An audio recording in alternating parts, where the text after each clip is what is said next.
Sabi nila, sa buhay natin, meron tayong tatlong tao na mamahalin or may in love tayo. Una, ito yung love that feels right. Usually nararanasan natin to elementary, high school, yung tipong mala fairy tale na love. Second, ito daw yung pinakamasakit. This love will break us.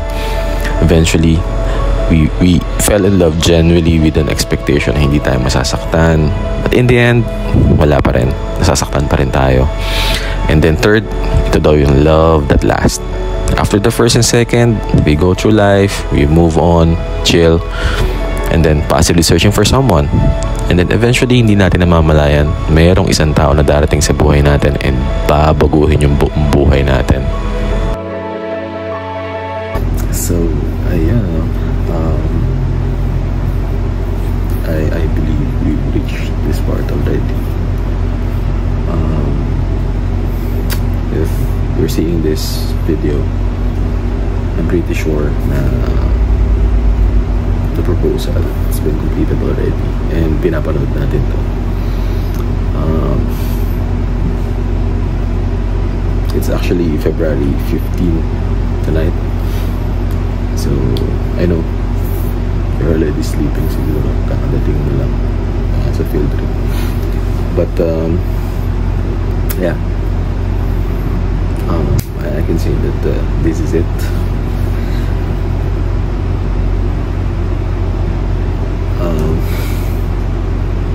This is really it. Yung mga kailangan kong gawin for the past few weeks, nagawa ko na siya. I have the ring. Mausap ko na yung parents ko, parents mo. Maybe you're wondering paano ko nagawa. The story of nakalimutan na wallet. So that's it. So that's the reason bakit ako bumalik, para magpaalam sa kanila and sa family ko naman. We already knew after ng birthday ni mama, so before tayo umuwi ng Bulacan, alam na nilang mangyayari to. And one thing, si Ten, nakausap ko na din siya kanina. So pagkagising ko, tinawagan ko siya. And then sinabi ko sa kanya yung plan. So basically, gusto ko ipakita sa iyo paano ko binuo itong lahat ng moto. From the time na bumili ako ng singsing, pilan ko to, pinrepair, and until such time na nangyari na to lahat. So please watch.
So I guess nakita mo nga paano ko binili yung ring. From the time na napag-uusapan natin yan, that's the time na binibili ko siya. It was actually, I think January, in order ko siya. And this time, gusto ko naman sabihin sa'yo sino-sino yung mga nakakaalam. Of course, family natin. Si Jello, again. Si Angelo Pinto, unang-una ding nakaalam sa plan kasi humingi ako ng mga inputs niya before ko pwedeng gawin, paano yung execution. Nagbigay ako ng option sa kanya and then nag-brainstorm kami ng konti. Kung ano yung talagang magiging final na output. Of course, yung soulmate mo, si Ana. So, sinabi ko rin sa kanya actually, parang days after proposal nila, siguro hindi ko rin sobrang na-excite lang din ako na ganun yung nangyari. Sino po ba? Mga kapatid mo, si Gracious, si Jello, si Jet. So sinabi ko din sa kanila today, February 15. So yun, gusto ko lang din malaman nila na yun yung plano, yun yung mga nangyayari. And kumbaga parang gusto ko rin kunin yung bas-bas nila aside sa parents mo. And yeah, si Ten. And sila lang yung nakakaalam ng mga mangyayari. And hopefully they will be happy, continuously be happy after ng mga mangyayari, and continuously will support us sa mga susunod pa na mangyayari in the coming weeks, in the coming months. So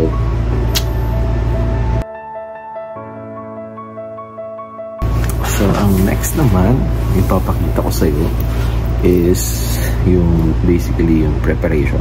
So lahat ng mga pinili ko, lahat ng pinrepare ko, kung paano nangyari na ito yung nakikita mo ngayon, kinapture ko siya lahat, time-lapse ko siya lahat para makita mo kung paano siya binuo, and makita natin from the scratch paano nangyaring mabuo ito nakikita natin ngayon. So sit back, relax, and enjoy.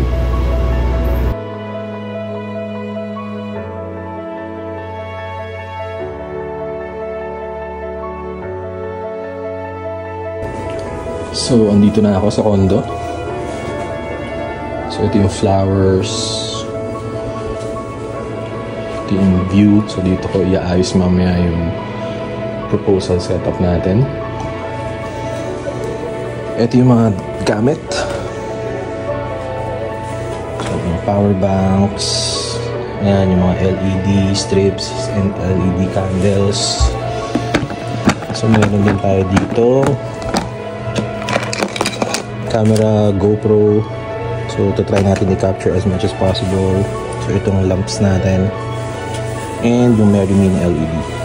So setup ko muna siya kasi kailangan ko lumuwas ng Pasig.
So ito na siya guys. So ang kulang na lang dito is itong petals. So mamaya before ako umalis, kakalat ko to kasama nitong mga to. So basically mamaya ilaw to lahat. So ganyan, may mga ilaw yan. So paikot. Pero dito tayo magfo-focus mamaya. Okay. Right, let's go.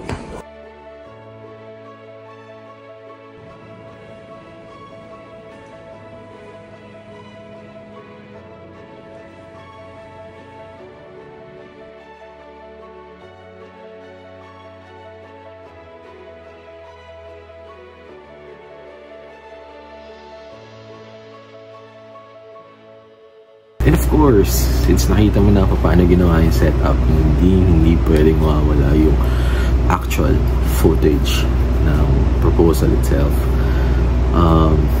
So nakita mo naman siguro ang daming cameras na nakaset up para at least lahat ng mga angle hindi natin miss out. Both of us, yung reaction na isa't isa and the way na mangyayari lahat, gusto ko makapture siya and makuha siya into one video. So, hindi ko na papatagalin. Panoorin na natin kung ano yung mga nangyari noong gabi na pumasok tayo din sa kwarto. And of course, for the proposal.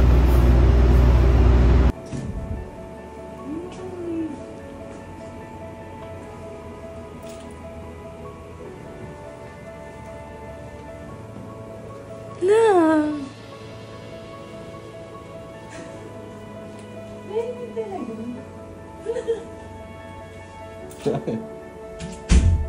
Seryoso?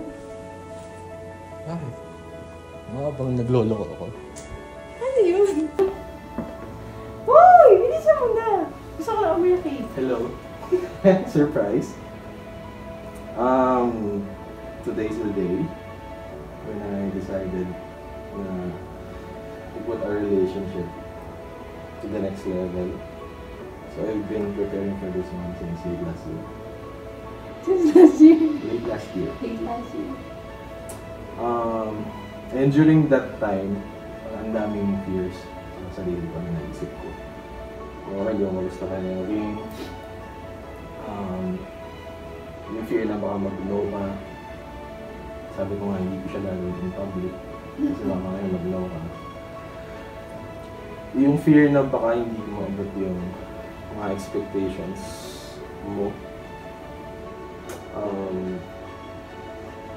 But I guess, if you truly love in person, yung tao na yun, lahat ng fears na yun is makawala. Yung papalitan ng hope na magiging okay lahat.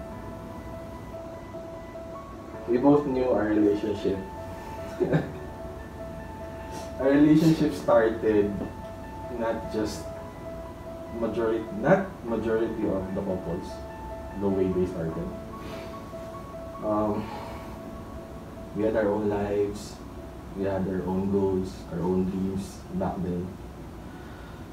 Our perspective about life are way too different.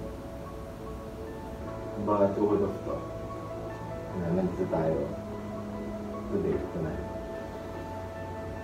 Looking back, I knew I made the right decision.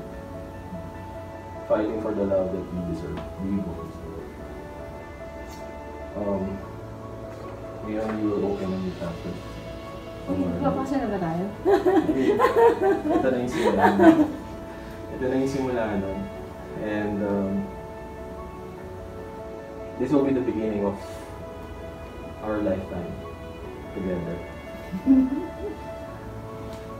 Today, I will prove to you that every day I will love you and I will you. So, Lugod na siya yung baby. So, bless Hannah Aviles. Santiago Aviles. Ganito pala yung Will you marry me? Ano? Will you marry me? Will you marry me? Ang ganda. Ano na? Ang ganda. Ano sa'yo ko? Oo! Saan ka na? Sa right, di ba? So, pinapare mo na. Nilipat ko na. Sa left ba? So, pinapare mo na. Okay.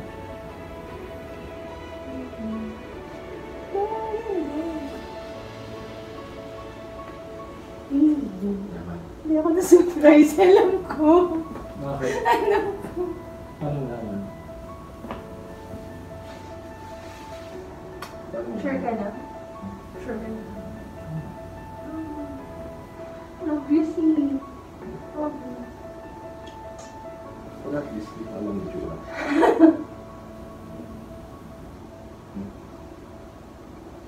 Okay.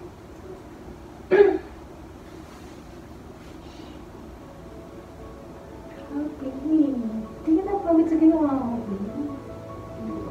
Hindi ko ba alam. No.